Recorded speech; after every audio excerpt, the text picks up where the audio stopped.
दोस्तों, आ चुका है आपकी भारी डिमांड के ऊपर आपके शॉर्ट नोट्स, जो कि आपके हिंदी साहित्य इतिहास से संबंधित हम बात कर रहे थे। और जैसा कि आप लोगों के बहुत सारे कमेंट आ रहे थे कि मैम हिंदी साहित्य इतिहास के शॉर्ट नोट्स हमें भी उपलब्ध करवाओ। तो साथियों, उपलब्ध करवाने से पहले अगर मैं बात करूं तो मैंने किस प्रकार से जो है आपके सामने आज हम बात करने वाले हैं भक्ति काल के शॉर्ट नोट्स। इसके बाद हम बात करेंगे आपके रीतिकाल के, आधुनिक काल के और आपके आदिकाल के नोट्स अभी बाकी हैं। मात्र आप 7 पेज के अंदर जो है साथियों संपूर्ण भक्ति काल को जो है आप बिल्कुल कवर कर सकते हो। और किस प्रकार से बिल्कुल डीप नोट्स है, मात्र 7 पेज के अंदर हम बात करते हैं इसको मैंने किस प्रकार से बनाया था। तो चले साथियों, हम शुरुआत करते हैं।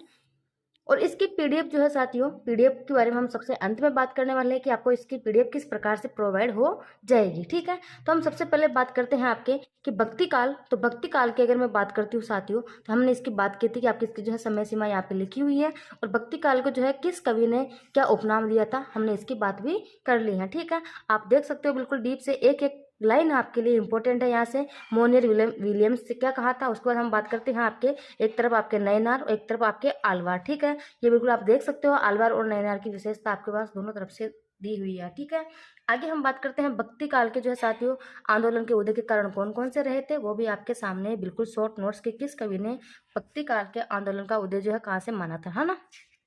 आगे हम बात करते हैं भक्ति काल के आंदोलन के उदय के संबंध में साथियों क्या क्या कथन रहे थे, किस कवि के क्या कथन थे। बिल्कुल आपके हजारी प्रसाद द्विवेदी जी के 1 2 3 4 5 6 7 बिल्कुल 7 कथन आपको इतनी सी लाइन में देखने को मिल रहे हैं। ऐसे ही आपके शुक्ल जी के कथन है जिसमें आपको 1 2 3 4 कथन आपको सिर्फ मात्र 2 लाइन में देखने को मिल रहे हैं। अब किस प्रकार से मैंने इसका शॉर्ट रूप जो है लिया है, ताकि आप 2 अक्षर देख के पहचान सकते हो कि ये कथन जो है आपके शुक्ल जी का है या फिर आपके हजारी प्रसाद द्विवेदी जी का है। ठीक है, इसके बाद मैं आगे बात की थी कि जो है इसके नेतृत्वकर्ता कौन कौन से रहे थे, बिल्कुल आप देख सकते हो यहाँ पे। फिर हमने बात की थी कि भक्ति काल की काव्य धाराएं कौन कौन सी रही थी, जैसा कि आप लोग देख सकते हो निर्गुण काव्य धारा और आपकी सगुण काव्य धारा।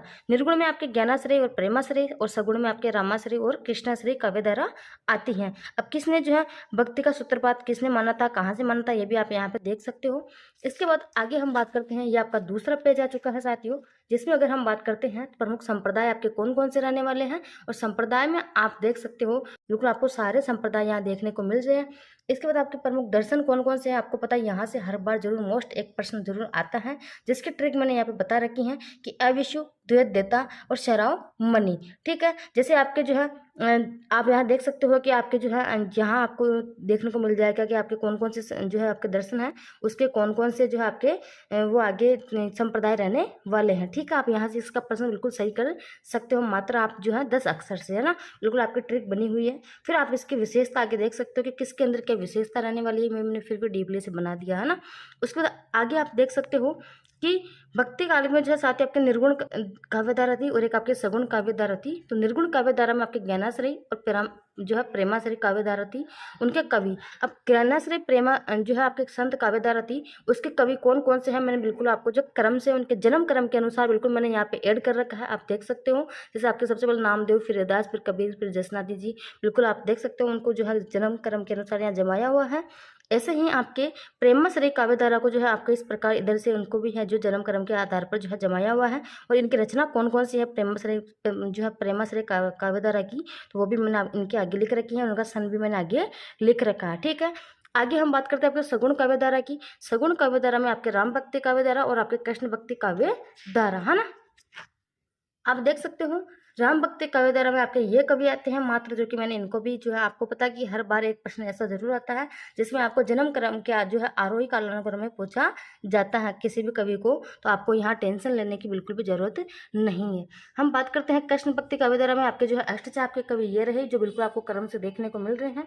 बाद में अगर आपको ट्रिक चाहिए इनकी तो कुसूर पर कृष्ण गोचीचंद, ये इसके ट्रिक है साथियों, जिसके माध्यम से आप क्रम से याद कर सकते हो कि कुसूर पर कृष्ण गोचीचंद, यहाँ आपके जो है सारे 8 कवि जो है अष्टचाप के बिल्कुल आपको क्रम से देखने को मिल चुके हैं। आगे हम बात करते हैं कि साथियों विशेषता की। आपको पता है कि विशेषता का एक प्रश्न आता है। अब यहाँ आप ये देख सकते हो साथियों कि हर बार आपको पता है कि आपके जो है सेकंड किसी भी आपका कोई भी पेपर दे रहे हो तो आपके भक्ति काल में से जो है आपको पता है पहले 10 प्रश्न आते थे, लेकिन अब आपके जो है मात्र भक्ति काल में से जो साथियों आपके 15 प्रश्न आने लग चुके हैं ना। तो आपको इस मात्र 7 पेज में से जो है साथियों आप 15 में से जो है 10 प्रश्न बिल्कुल आप सही करके आ सकते हो। मात्र यानी कि आप जो है 20 अंक आप जो है इस मात्र 7 पेज में से बिल्कुल सही कर सकते हो, है ना। तो आपको बिल्कुल डीप से देखना है। अब देख सकते हो आपको जैसे ज्ञानाश्रयी काव्यधारा की विशेषता क्या रहने वाली है, ये उनकी विशेषता साथियों गारंटी है 100% कि आपको इस विशेषता में से आपको जो है प्रश्न बार नहीं देखने को मिलेगा। बस आप एक बार इस विशेषता को पढ़ ले। ऐसे ही हम आगे आगे बात करते हैं। आप देख सकते हो अपने पास अभी तक मात्र ओनली फॉर अपने पास 2 पेज निकले हैं। तीसरा पेज आपका ये पलट चुका है साथियों। इसमें हमने बात की थी आपके सूफी काव्यधारा के जो है कवि, उनकी विशेषता क्या क्या रहने वाली है। आपके सूफी शब्द से किसकी जो है उत्पत्ति मानी जाती है, सूफ सब सूफा सबका हमने यहाँ पे बिल्कुल डीप से देख रखा है। इनकी विशेषता कौन सी रहने वाली है, यहाँ हमने बात की थी सूफी काव्य की विशेषता कौन सी रहने वाली है। यहाँ तक भी जो है साथियों हमने बिल्कुल डीप से बात कर ली थी, है ना। ऐसे अपने जो है आगे मात्र आपके सामने 4 पेज और बचे हैं साथियों। 4 पेज की हम आगे बात करेंगे। इससे पहले आपको जो है मेरी एक बात माननी पड़ेगी। जब मेरी वीडियो जो है साथियों आपको किस प्रकार से मिलेगी ये पीडीएफ इसकी, तो जब मेरी वीडियो पे इस पे 1000 जो है साथियों लाइक हो जाएंगे तब आपको इसकी पीडीएफ हमारे टेलीग्राम चैनल है प्रबोध क्लासेज के नाम से, उस पर आपको ये पीडीएफ जो है उपलब्ध करवा दी जाएगी। हमारा चैनल है प्रबोध क्लासेज के नाम से। जिस भी स्टूडेंट ने अभी तक ज्वाइन नहीं किया है वो ज्वाइन कर ले, ताकि आपको इसकी पीडीएफ शॉर्ट नोट्स की आपको बिल्कुल आपके जो है हमारे टेलीग्राम चैनल पे उपलब्ध हो जाएगी। किस शर्त पे, 1000 लाइक मेरी वीडियो पे होने चाहिए। तो आपका काम क्या बनेगा, अब यहाँ पे जितना हो सके उतना आपको वीडियो को शेयर करना है, ठीक है। अब आगे हम बात करते हैं सूफी काव्यधारा की विशेषता। आप देख सकते हो आपके सामने सारी सूफी काव्यधारा की विशेषता है जो कि आपको ध्यान रखनी है, और किस प्रकार से मैंने वन लाइनर के अंदर जो है भक्ति काल को पढ़ा था। देख सकते हो आपको ये आपकी मसनवी शैली, आपकी कड़वक शैली, बिल्कुल आपको पता है कि यहाँ से जरूर प्रश्न हर बार आता है। आगे हम बात करते हैं मसनवी से लेके आपकी ये विशेषता सारी ये रही साथियों। देख लो 2020 एग्जाम में जो है यहाँ से आपका ये देख सकते हो बिल्कुल आपको दिख रहा होगा 2020 में जो है एग्जाम के अंदर ये प्रश्न जो है आपकी विशेषता में से ये वाला यहाँ से जो है इन विशेषताओं में से आपके जो है काफ़ी ज़्यादा प्रश्न बने थे इन विशेषताओं में से, तो आपको ये भी ध्यान रखना है, ठीक है। आगे हम बात करते हैं आपके सामने इसकी अवस्थाएं कौन सी रही थी, शरीयत, तरीकत और आपके मारिफत और आपके हकीकत। पता है कि आपको यहाँ से भी हर बार प्रश्न पूछा जाता है, तो आपको बिल्कुल यहाँ से भी ध्यान रखना है, ठीक है। ये आपके प्रथम सूफी कवि को किसने किसको माना था, तो आपके प्रथम सूफी कवि वाले भी आपको जो है सारे कवि यहाँ पे देखने को मिल जाएंगे। आगे हम बात करते हैं आपके राम भक्ति जो है शाखा की विशेषता कौन सी है। अब आपको पता है कि विशेषता में से प्रश्न आता है, तो राम भक्ति शाखा की विशेषता कौन सी है, तो हमने यहाँ पे बिल्कुल डीप से बात कर ली है। राम भक्ति शाखा की विशेषता आप देख सकते हो किसने समन्वयवाद को सबसे मुख्य माना था, ये भी प्रश्न आपका काफी बनता है, तो बिल्कुल आप यहाँ से भी देख सकते हो।